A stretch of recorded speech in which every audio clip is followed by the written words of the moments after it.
squatter na nga sila, ayaw pa nilang maglinis. Lahat pinaasa nila sa pamahalaan. Gusto nila darating ang barangay sila. Barangay maglilinis, alipin nila ang barangay. Okay. Kumusta yung mga cancer? Ako nga pala si Paolo. At ngayon, dadaanan natin ang mga memes ngayong linggo. Ano na naman ka-cancer ng inyong ipinapamahala sa bansang Pilipinas. Simulan na natin. Galing kay Christian, Filipino YouTuber celebrities uploads house tour video. Ano na naman to? Inggit na naman ba? Onting context, ito yung gumagawa ng Pinoy architect, videos, nag-react siya. Magbibigay naman siya ng magandang insight. At tingin-tingin ako sa kanya. Isa siya sa mga top 5 na sa board passer, yung tawag doon, di ba? Sa mga architect. So, binibigay niya sa iyo yung kanya na pag-aralan ng sobrang tagal. At magaling siya doon. Ayaw mo pa? May mataas na chance na masunog ang... So, okay ako na ginagatasan niya to kasi nabibigyan niya tayo ng mga bagay na pwede kung hindi mo alam ay baka gamitin ng ibang arkitekto sa iyo para pagkakitaan ka, di ba? Bigyan ka ng mas mahal na mga gamit, gumawa pa ng kung ano mga terminolohiya sa ilalim ng pagiging isang architect na kung hindi mo naman inaral tulad niya ay mapagkakakitaan ka. No, ito nga isa. 1 meter, pag binilang nyo, 6 square meters. So, ganun lang ang pag-compute ng isang pader. And then, ito na yung kaganda ang camera ko.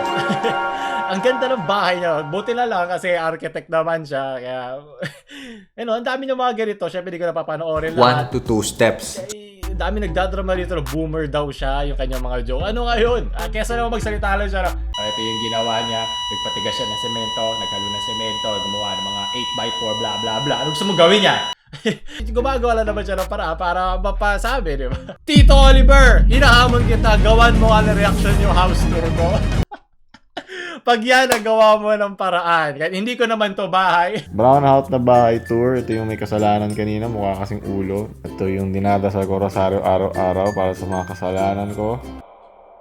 Gusto ko pag yung nagawa mo ng reaction video, believe na ako sa'yo. Sunod, galing kay Oteneo. Pinoy architect. Kupal talaga kayo lahat. Mga cancer talaga kayo. Hayop. Ikaw, wala kang karapatang mag-aso, wala kang kulungan. Huwag mong gawing kulungan ng karsada.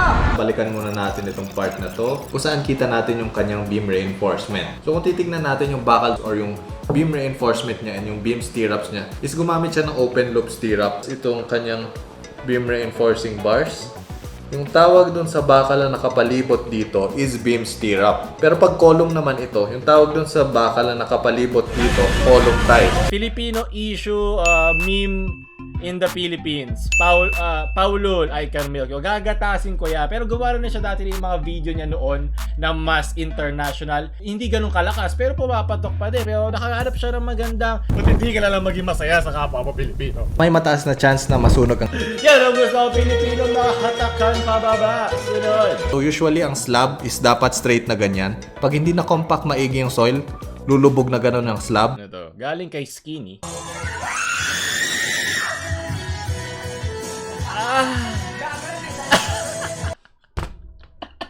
Buti lang matibay yung pagkaka-architectural design ng bahay na ako pa talaga yun, diba? Kaya kailangan mo ng architect, diba? Para mas soundproof yung mga ganun, diba? Hindi sana sila pinalo nung bantay. Sunod. Then eventually, angat. Food pass. Okay, kailangan niya para gawing content. Pag hindi kayo gumawa ng bahay, paano magagawa ng content ni Tito Oliver? Ano ba? Ito yung naalala ko ito yung sa food pass na nung nasira lumabas ito. Pucha, bakit pagkain ng anay yan Bakit ka nangingilam? Sunod. Anay Janisha. Food pa rin naman yan sa anay. Sunod. Kaling ka papa. President, guys, tumahimik ka kayong ingay-ingay nyo ng voice at na ba? Yung nakita ng mga, pwede rito yung nakita yung mga anay. Yung mga bumagsak na mga kahoy. Sunod! Nung yan! Galing kay Gil. Outrage yung prediction ng Simpsons. Zombie apocalypse. Ano na naman to? Ayoko nang hanapin. Sandali. Anak. Merk! Ikaw na naman ang salarin. Nako! Ang dami. Wala nakakamiss. Okay. Yan sa mga makagwapo bago nga. House tour nga nung zombie na yon. Dali, kailangan ko. Ay, wait lang. Alam ko rin klase ng content ito. Mag-skip na tayo sa mismong prank, ha? Ayun o, medyo around dito. Diyan. Ang tagal. Okay, nandito.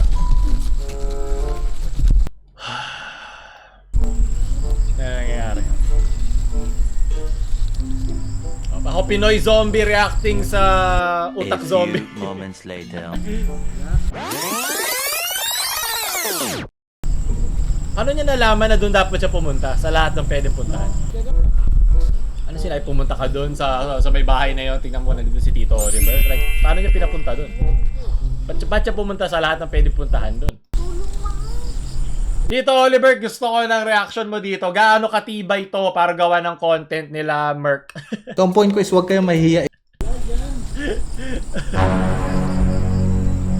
Ayan na.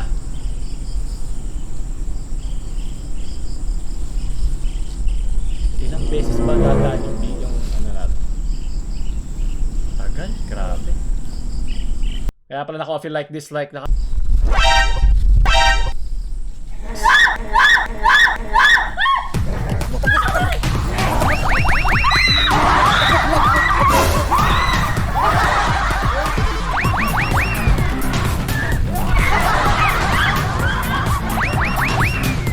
Ang maganda dito, sigurado ako ikaw yung babae dito. Hindi mo unang iniisip zombie, iniisip mo re-rapin ka. Hindi dahil zombie prank yun. At malay, di ba, ang nakakatakot sa bagay nito, mabuti na lang nakatago sa mga tao. Pero baka gawing excuse ito ng mga ganun mag-isip na, ay hindi, pinaprank lang namin yung zombie, pero kung walang nakabantay o makatawag siya ng pulis. Hindi ba to nakaka-trauma sa mga babae pag ginawa mo to ng biglaan? Kaya alam naman natin, alam na niya to, di ba? hindi to sorpresa sa kanya. Katapos ilang daang video ng mga prank, siguro naman alam na. Huwag tayo pa ulit-ulit.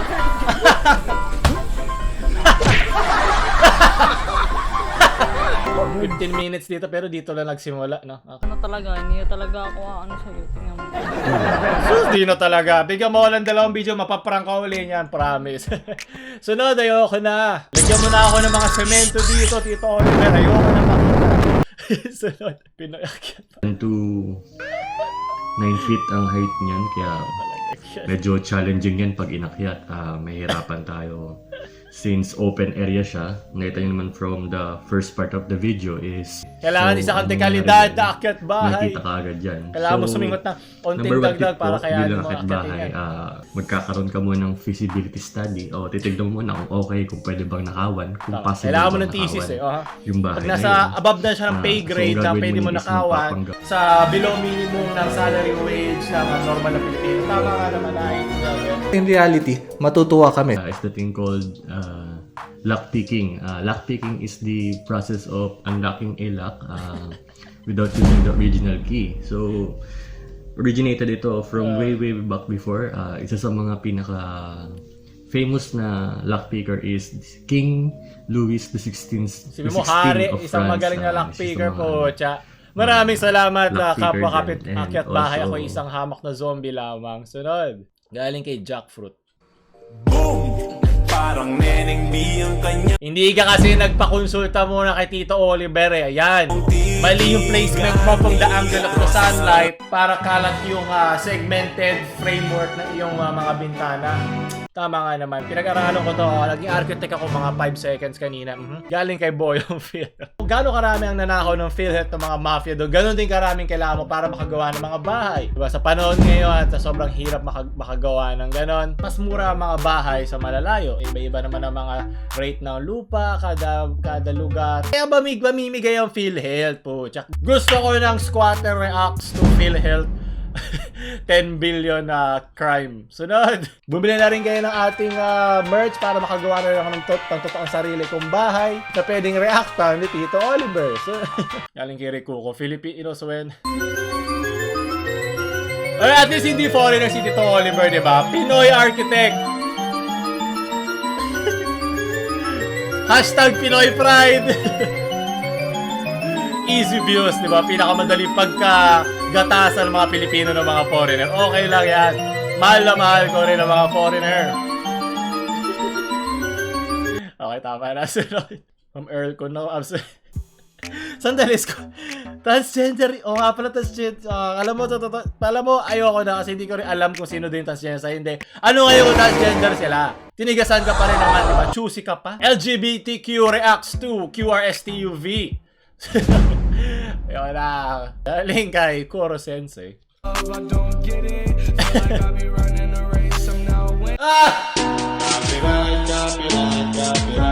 Masakit ka naman dyan. Alam mo, hindi mo kailangan ng jowa kung may bahay ka na, kaya mas unahin mo magkaroon ng bahay. Po, tsaka akalain mo, nagawa ko pa ng connect yun. Dahil kay Tito Oliver. Ano, Tito Oliver?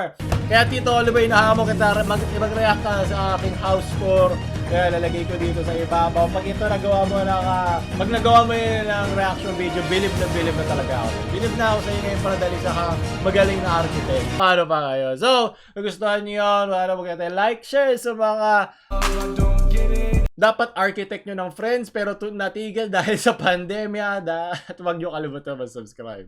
Paulo out.